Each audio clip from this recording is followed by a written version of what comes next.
और इस वक्त मिडिल ईस्ट की सियासत से जुड़ी बहुत बड़ी खबर हम आपको बताने जा रहे हैं। इजरायली सेना ने कर दिया है एयर स्ट्राइक। एक नहीं, दो नहीं, अगर पिछले 40 से ज्यादा घंटों की बात कर ली जाए, 450 से ज्यादा एयर स्ट्राइक की बात निकलकर सामने आ रही है। इजराइल अचानक से आक्रामक। हालांकि सीरिया में जिस तरह से तख्ता पलट का घटनाक्रम हुआ, सभी देश उसे अपने अपने तरीके से देख रहे हैं। यूएस अपने तरीके से देख रहा है, रशिया अपने तरीके से देख रहा है। इन सब के बीच इजराइल पर सबकी निगाहें जमी हुई थी और अब खबर ये मिल रही है, बड़ी खबर ये मिल रही है, बशर अल असद की सरकार गिरने के बाद इजराइल ने किया है एयर स्ट्राइक।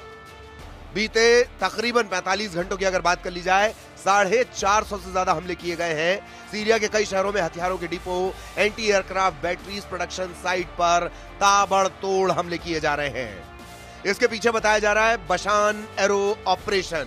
इजरायली सेना आईडीएफ का कहना है कि वायुसेना ने सीरिया के स्ट्रेटेजिक हथियार भंडारण पर 350 हमले किए हैं। दमिश्क, होम, चार्टस, लटाकिया, पलमायरा, बड़े पैमाने पर यहां पर हमले किए गए हैं। खासतौर पर टारगेट किसे किया जा रहा है? Aircraft batteries, missile, drone, fighter jet और टैंक नष्ट किए जा रहे हैं, यानी इन्हें टारगेट किया जा रहा है। ग्राउंड ऑपरेशन भी लगातार इजराइल की तरफ से चल रहा है।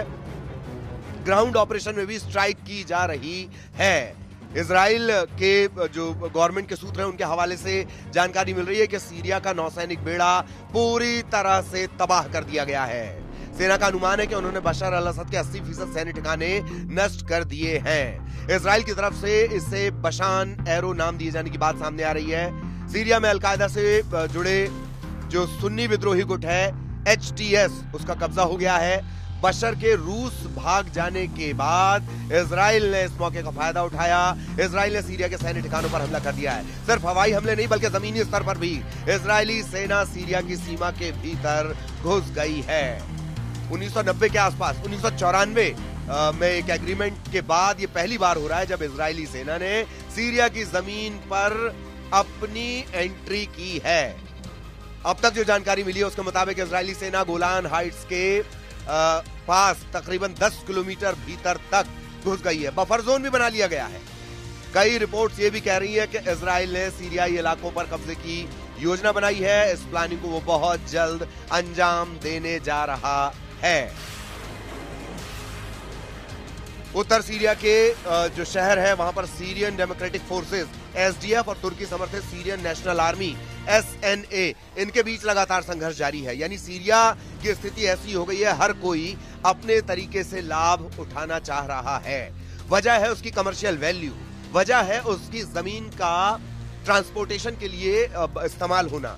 यही वजह है कि हर कोई अपने तरीके से उस पर फायदा, अपने फायदे के हिसाब से उस पर हमला कर रहा है। SDF और NSA के बीच संघर्ष हुआ है। 3 दिनों में 200 से ज्यादा लोगों की जान चली गई है।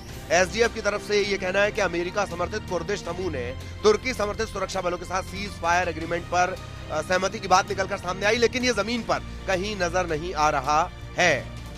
इधर सीरिया के जो केयरटेकर प्रधानमंत्री बनाए गए हैं, कार्यवाहक प्रधानमंत्री जिसे हम कहते हैं, मोहम्मद अल बाशिर, उनका कहना है कि मुल्क में स्थिरता और शांति बहाली की जरूरत है। लेकिन इन परिस्थितियों में जबकि इजराइल लगातार आक्रामक है, हमलावर है, कैसे ये हो पाएगा, इससे लेकर संशय बरकरार है।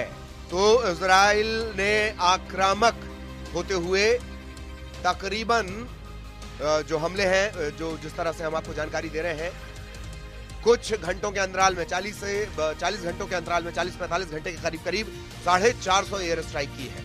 और जो ठिकाना है, दावा यह किया जा रहा है कि असद समर्थकों के 80% जो सैन्य ठिकाने हैं उस पर ये एयर स्ट्राइक एक तरह से की गई है। ऐसा नहीं है, जमीन पर भी इजराइल जो है वो आक्रामक रणनीति के तहत आगे बढ़ रहा है।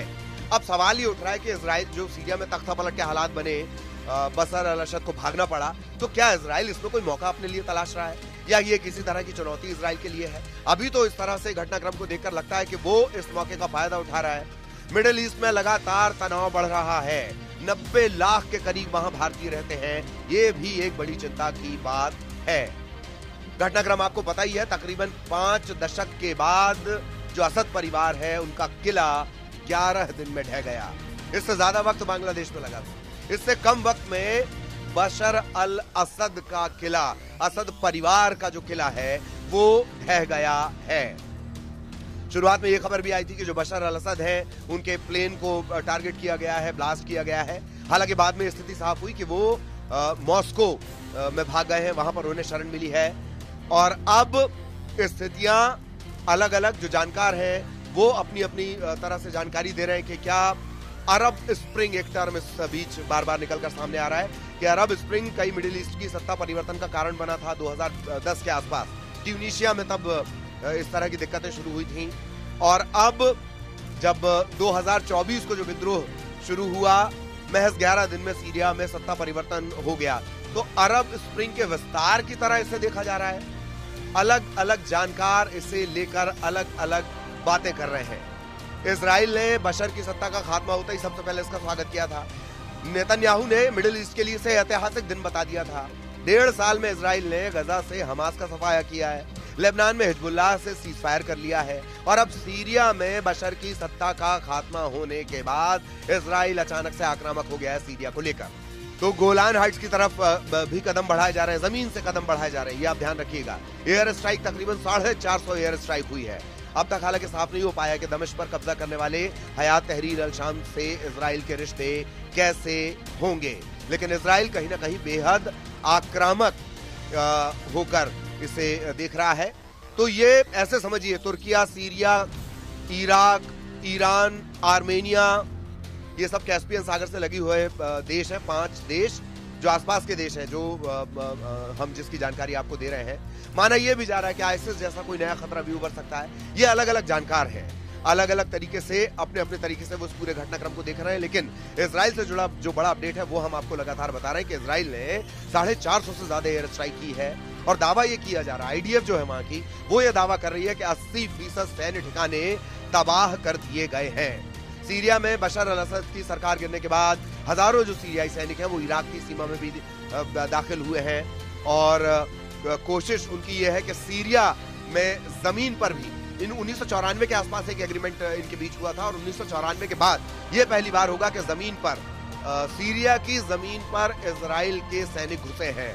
अब तक जो जानकारी मिली है, एयर स्ट्राइक एक अलग है जो हम आपको बता रहे हैं, 450 एयर स्ट्राइक। इसके अलावा जमीन पर भी तकरीबन गोलान इलाके में 10 किलोमीटर भीतर तक जो इजराइल की सेना है वो अंदर जा चुकी है। इसे देखा जा रहा है कि जो इजराइल है वो इसे मौके की तरह ले रहा है। हालांकि धीरे धीरे स्थितियां और साफ हो पाएंगी, लेकिन मिडिल ईस्ट में लगातार शक्ति संतुलन अस्थिरता की तरफ बढ़ता हुआ। अलग अलग जानकारों की अलग अलग राय है, लेकिन भारत के लिए चिंता की बात ये कि इस पूरे इलाके में अगर देख लिया जाए, तकरीबन 90 लाख के आसपास भारतीय इन इलाकों में रहते हैं, जिन देशों का हम बार बार जिक्र कर रहे हैं। और अभी ताजा अपडेट ये कि सीरिया पर इजराइल का रुख एकदम आक्रामक हो गया है।